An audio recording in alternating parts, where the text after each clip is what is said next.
Hello everyone, so car number 3. I'm doing a few updates here and there on the channel, and I wanted to go ahead and of course give you guys an update on the Tucson as well. With that, this has been the vehicle that has been in the shop the least amount of times, and I mean that by like actually needing suspension parts replaced, engine being torn down for whatever reason. This and the 2017 Charger, out of the newer vehicles on the channel, have both been pretty reliable in terms of not really needing to go in for anything other than maintenance. The only thing I actually had done with this vehicle literally was when I first bought it. The visor actually broke, but then they replaced it free of charge, and honestly I've not had any issues with this vehicle since. It is at 43,000 miles almost.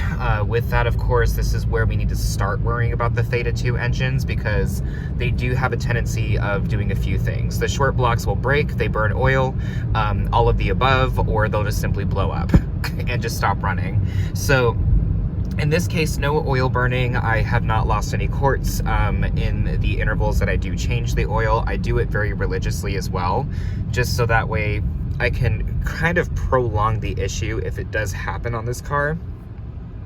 Because for one, cars are expensive. I have a really good interest rate on this vehicle, and I'm really not willing to like buy a new one if I don't need to. I do eventually want to get like either a hybrid or an electric vehicle. I know that sounds kind of weird, but after driving one, and additionally also with how these ranges are going to start improving, I honestly don't see an issue with it, because I have a garage, and that's going to make a huge difference. Of course, if I lived in an apartment complex, for example, and they didn't offer charging, then I could see how that could be rather difficult. So with that, I did consider trading this vehicle in, but then after realizing that it would be a huge financial burden on myself, and also that would make me a really stupid person for doing that, especially since this vehicle is still running and reliable, then yeah, I didn't do it. So also I would not want the wrath from my husband. But with that, it's been a decent vehicle overall. The interior, I will say, is a little annoying, because you have to be a little bit more careful in this car versus other vehicles. When you scratch something, you see it and it literally sticks out like nobody's business. It is the most annoying thing ever, because for example, the A pillars on my car and the B pillars actually are not original. I actually had to replace the A pillars myself, because they got scratched, and it like turns white, so you can see the scratch right there. And so I've had those replaced, and then the B pillars, the dealership tore them up when they did something on this to work with the seatbelt. So I was like, you guys need to fix that. I'm not going to be having my car here looking all devalued because a technician wasn't careful. With that, all of the controls still work as well, and everything is pretty well spaced. Again, it's much like the Subaru Ascent. You don't have to take your eyes off the road for really anything, unless you want to take a look at your climate control or your seats.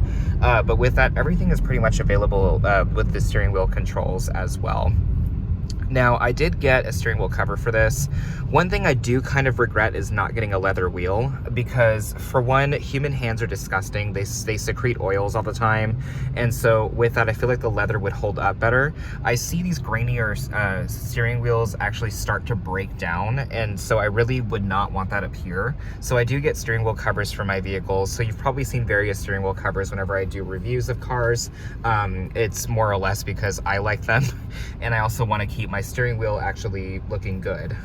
But otherwise, the rest of the car is pretty neat. For this vehicle being, I paid roughly 30 grand for it. And of course, this was after adding a warranty as well. For this vehicle being that price, it really is nice. There are some, cheaper plastics in here that you possibly would not be getting in either the higher trims, or in this case in the newer models, because they're moving more towards that faux leather, which is really nice. But this one isn't bad by any means. The interior still looks really good after a couple years. It's just with that, of course, I'm very careful with it. And if you do scratch a door panel, you definitely do know when you do it. And so I've tried interior restorer and stuff like that. I've gotten some of the scratches to kind of hide themselves, but you can still see it if you're looking closely. One thing that this vehicle, of course, I'm gonna possibly have to do in the future if I keep it for a really long time is get it repainted. In Las Vegas and in the desert, there are so many rocks that fly around, and it's just oh, you know, I might just total it right now because this guy doesn't, like, decides to just jump in front of people. With that, there's just rocks that fly around consistently. You know, my hood has chips in it. There's really no way I can avoid it. I do use the toothpick method and just put a little bit of touch-up paint in there. I'm not really too much worried about rusting, but with that, I try to get it as even as possible, but I know for a fact that it, like, is not even, but it still hides the chip a little bit better if you're careful, of course. Getting onto the highway, I mean, this vehicle's acceleration's not that great. I do wish it had an 8-speed, of course, but with that, the 6-speed does suffice, and honestly, the 2.4 liter is the way to go. If you get the 2.0 liter turbo, or 4-cylinder, it was not a turbo, I'm sorry. If you get the 2.0 liter 4-cylinder that's in the SE trims, and I think it's also in the value as well. SEL is the one that uses the 2.4. The 2.0 liter is honestly kind of gutless, and even though a lot of the torque in Hyundais is mid-range, you still have to rev the crap out of it to get it going. So it's not something that really I'm too much of a fan of, and so, I mean, yeah, it's kind of not my jam. God, there have been cops everywhere. It's gonna sound kind of bad, but I'm so glad I wasn't in the speed traps today. I had a lot of places to be. In this case, all switches still work. One thing I did have to do on this car was the driver's side window switch. It started to go bad, so I did have to get that replaced, but all the other window switches are working fine. So really, that's the only thing I've ever had to do on this vehicle was just replace a window motor.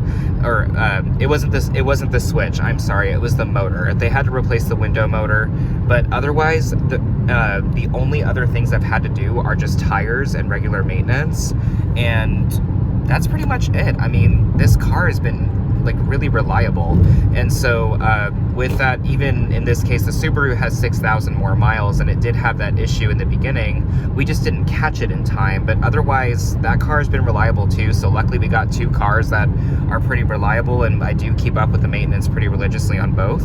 But yeah, everything's been working fine.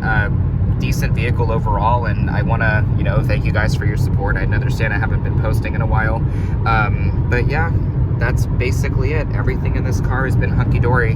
One thing I really do like about this car too, and I'll end it with this, is that the rear seats fold all the way down, so it's really easy to take a nap in the back seat. So yeah, that's another benefit of this car as well that you really don't get in, like, other models or models similar, such as the Jeep Cherokee, for example. So with that, folks, thank you for watching. I'm gonna go ahead and head out here, and I will talk to you guys soon. Thanks.